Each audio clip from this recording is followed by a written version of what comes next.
चलिए जी, फिर कुछ क्वेश्चंस कवर करते हैं रिलेटेड टू फार्मासिस्ट और डीआई मेनली, बट जीपैट में भी आपको इससे डेफिनेटली प्रॉफिट मिलेगा। तो देखिएगा, हाँ, ये वीडियो जो है वो 5th वीडियो का कंटिन्यू पार्ट है। उसमें कुछ एंटीबायोटिक्स के मैकेनिज्म ऑफ एक्शन बताया मैंने, अब इसमें कुछ एंटीबायोटिक्स के मैकेनिज्म ऑफ एक्शन बताऊंगी। तो देखिए, एंटीबायोटिक्स क्या होते हैं मुझे पता है, या तो बैक्टीरिया को किल कर दे, है ना, जो बैक्टीरिया ग्रोथ कर रहे हैं उनको किल कर दे, पूरी तरीके से मार दे, तो उसको तो क्या बोला, बैक्टीरिसिडल। या फिर बैक्टीरिया की ग्रोथ को रोक दे, यदि बैक्टीरिया की ग्रोथ को रोक दिया तो उसको क्या बोल दिया, बैक्टीरियोस्टेटिक, राइट। तो अब देखिए, मान लीजिए एक बैक्टीरिया है ना, एक बैक्टीरिया है, इसके चारों तरफ क्या है, सेल वॉल प्रेजेंट है, ठीक है, यानी बैक्टीरिया के चारों तरफ क्या प्रेजेंट होती है, सेल वॉल। बट यदि कोई एंटीबायोटिक का ऐसा मैकेनिज्म ऑफ एक्शन हो कि वो सेल वॉल को सिंथेसिस ही ना होने दे, तो क्या बैक्टीरिया ग्रो कर पाएगा, नहीं करेगा, राइट। तो हम फर्स्ट जो मैकेनिज्म ऑफ एक्शन पढ़ेंगे, ऐसी एंटीबायोटिक्स जो इस सेल वॉल, जो बैक्टीरिया की सेल वॉल है, उसको सिंथेसाइज ही नहीं होने दे, राइट। तो अब देखिएगा, एक फर्स्ट चीज आपको समझनी है कि जो सेल वॉल होती है ना बैक्टीरिया का, उसका मेन की इंग्रेडिएंट होता है पेप्टाइडोग्लाइकेन, ठीक है, क्या होता है, पेप्टाइडोग्लाइकेन। तो यदि कोई एंटीबायोटिक पेप्टाइडोग्लाइकेन फॉर्मेशन नहीं होने देती है, इसका मतलब फाइनली सेल वॉल सिंथेसिस को रोकती है, ठीक है ना, और बैक्टीरिया को ग्रो करने या जिंदा रहने का मौका ही नहीं देती है, राइट। तो आप देखिएगा, कौन कौन सी ऐसी एंटीबायोटिक्स हैं जो कि सेल वॉल सिंथेसिस को इनहिबिट करती हैं, बहुत इंपॉर्टेंट है। फर्स्ट आती है, जितनी भी एंटीबायोटिक्स जिसमें कौन सी रिंग प्रेजेंट है, बीटा लैक्टम रिंग। अब ये बीटा लैक्टम रिंग क्या होती है, तो कुछ ऐसी दिखती है बीटा लैक्टम रिंग हमारी, ये ऑक्सीजन और ये नाइट्रोजन। तो जहां भी किसी ड्रग के स्ट्रक्चर में कुछ ऐसी स्ट्रक्चर दिखती है, वो क्या है, बीटा लैक्टम रिंग। ये एक बीटा लैक्टम रिंग है, ठीक है, बाकी और भी बड़ी सी स्ट्रक्चर होगी, लेकिन एक रिंग बता रही हूँ जो कि इंपॉर्टेंट है इसकी फार्माकोलॉजिकल एक्टिविटी को। क्या फार्माकोलॉजिकल एक्टिविटी, कि बैक्टीरिया को किल कर सके, यानी बैक्टीरिया को किल करने के लिए बीटा लैक्टम रिंग होना इन ड्रग्स में कम इंपॉर्टेंट है, कंपल्सरी है, राइट।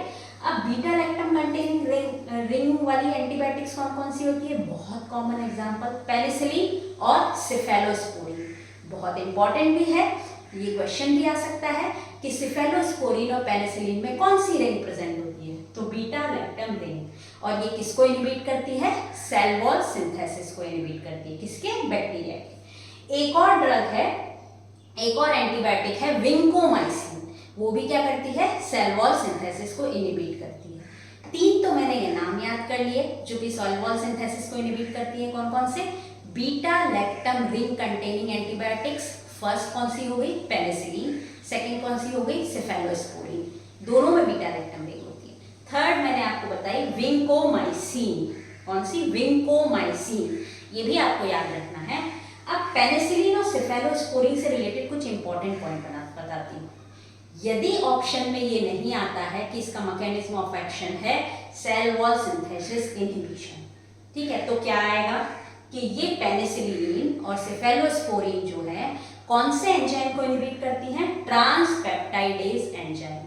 कौन सा एंजाइम, बैक्टीरिया में प्रेजेंट है, ट्रांसपेप्टाइडेज एंजाइम। और ये ट्रांसपेप्टाइडेज एंजाइम कहीं ना कहीं पेप्टाइडेज लिखा हुआ है, तो पेप्टाइडोग्लाइकेन फॉर्मेशन के काम में आता है। तो फाइनली जब पेप्टाइडोग्लाइकेन नहीं बनेगा तो सेल वॉल नहीं बनेगा।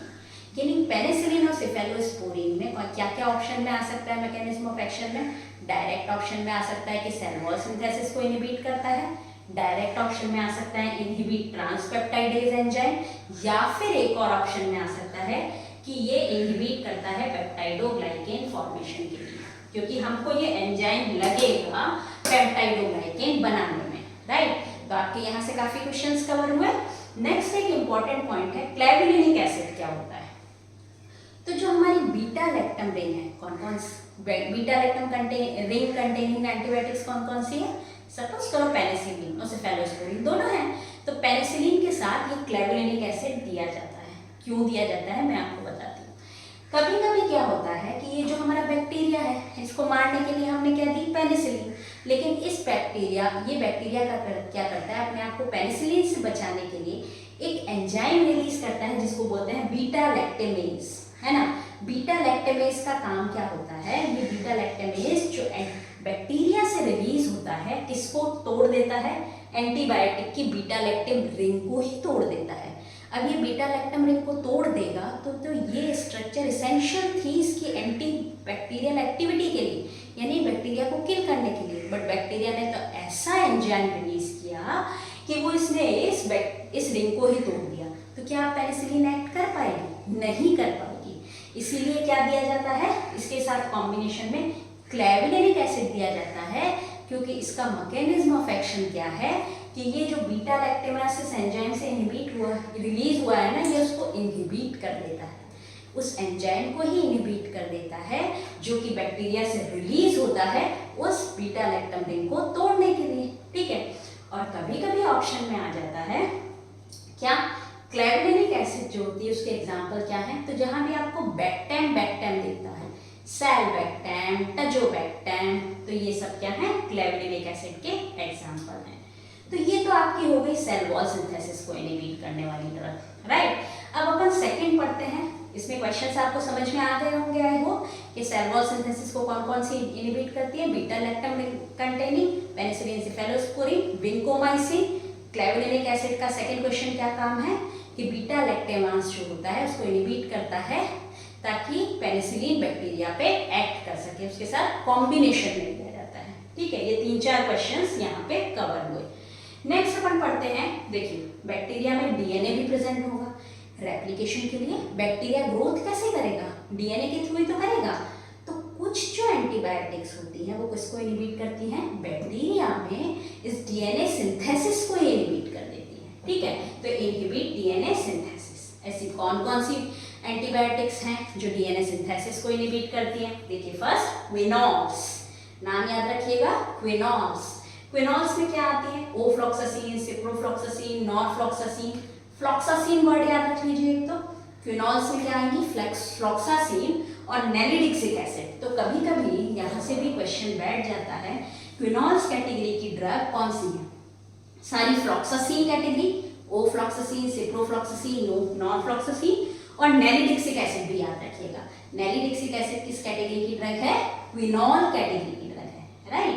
और नेक्स्ट अपने पास एक और है नाइट्रोइमिडाजोल। 5 नहीं भी याद रहता है तो याद रखिएगा, नाइट्रोइमिडाजोल। इसमें मेट्रोनिडाजोल, टिनिडाजोल, इमिडाजोल नाम आते ही आपको नाम याद होने लग जाएंगे। मेट्रोनिडाजोल, टिनिडाजोल, ये सब भी क्या इनहिबिट करते हैं? डीएनए के सिंथेसिस को इनहिबिट करते हैं। यहाँ एक इंपॉर्टेंट पॉइंट है, क्वेश्चन आता है कि जो क्विनोल्स होते हैं वो कौन से एंजाइम को इनहिबिट करते हैं जो कि डीएनए के सिंथेसिस में काम आता है? तो एक एंजाइम है जिसका नाम आपको याद रखना है, टोपोआइसोमेरेज सेकेंड, और इसी का नाम है डीएनए गायरेज। तो जितनी भी क्विनोल्स हैं वो किस एंजाइम को इनहिबिट करती हैं? टोपोआइसोमेरेज सेकेंड या डीएनए गायरेज को इनहिबिट करती हैं। तो फाइनली किसको इनहिबिट करती हैं? डीएनए सिंथेसिस को। तो ये तो अपन ने पढ़ा डीएनए सिंथेसिस। तो क्या क्या क्वेश्चन बने? ऐसे कौन से एंटीबायोटिक्स हैं जो बैक्टीरिया में डीएनए सिंथेसिस को इनहिबिट करते हैं? क्विनोल्स हो गए, सारे फ्लॉक्सासिन और एक नेलिडिक्सिक एसिड। नेक्स्ट मेट्रोनिडाजोल, इसमें आपको ऐसे भी नाम याद आ जाएगा बस, कौन सा? 5 नाइट्रोइमिडाजोल।